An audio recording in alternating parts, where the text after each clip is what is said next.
You don't fall asleep because you're tired, you fall asleep because something is playing, a podcast, a YouTube video, a TV show you've already seen 100 times, silence hits, and your body stays awake like something bad is about to happen. That right there is the hook, because this isn't a bad habit or weak discipline, it's your nervous system telling you it doesn't feel safe shutting down on its own, and yeah, it can be fixed, but not in the way most people try to fix it. Here's the part that usually makes people stop and go, wait, what? You don't use background noise to relax, you use it to block awareness. The sound isn't calming you, it's keeping part of your brain busy so the rest of your system doesn't have to feel what it's been holding all day. If you want the full breakdown of how this pattern forms and how to unwind it without forcing yourself into panic, I laid it out step by step in the guide. But even just understanding this mechanism already puts you ahead of 99% of advice out there. During the day, especially if you're an insomniac, your nervous system is almost never fully offline, not panicking, not freaking out, just constantly tracking, you're planning, reacting, thinking ahead, keeping it together.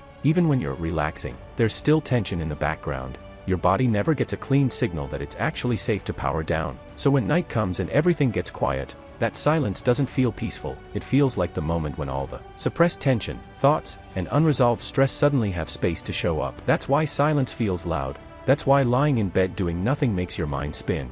And that's why background noise works, not because it soothes you, but because it prevents your nervous system from fully checking in with itself. A familiar voice, a predictable rhythm, something non-threatening. It gives your system just enough structure to let go without dropping into alert mode.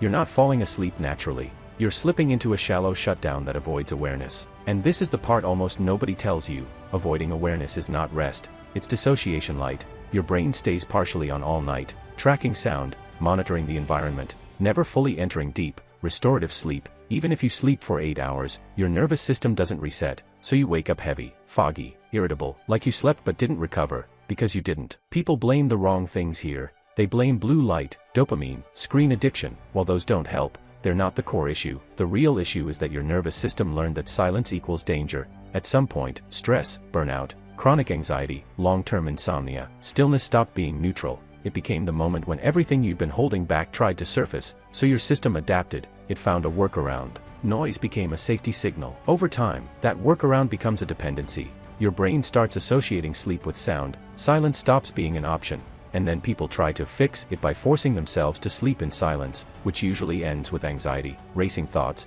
and lying awake for hours. That doesn't retrain safety, it reinforces the threat response. If you've tried that and thought, yeah, this is impossible, you weren't wrong. You were just using the wrong lever. Here's the key shift. The goal is not to remove the noise. The goal is to rebuild your nervous system's ability to complete the day before you get into bed. Most insomniacs never actually end their day. They just stop moving. Laptop closes, phone goes down, lights go off, but the system is still open, still alert, still unfinished. So the brain keeps running because, from its perspective, the job isn't done. Noise becomes the thing that keeps the system from spiraling while it waits for a shutdown signal that never comes. When you start sending the right signals earlier, signals of safety, completion, and lower demand, something interesting happens. The urge for noise weakens on its own. You don't have to fight it. Silence stops feeling threatening. Thoughts still show up, but they don't grab you. Sleep stops being something you trick yourself into and starts being something your system allows. This is exactly the process I walk through in the guide, because it's not intuitive and it's definitely not talked about enough. And yes, this can be fixed.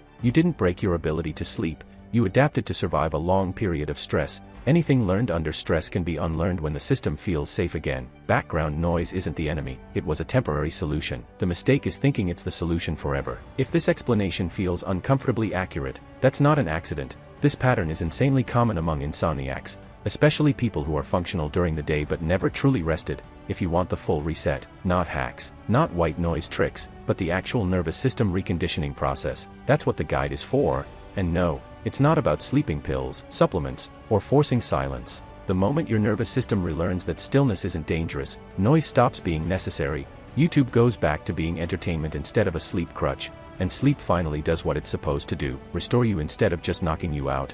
If you're done fighting your own brain every night, that's your way out.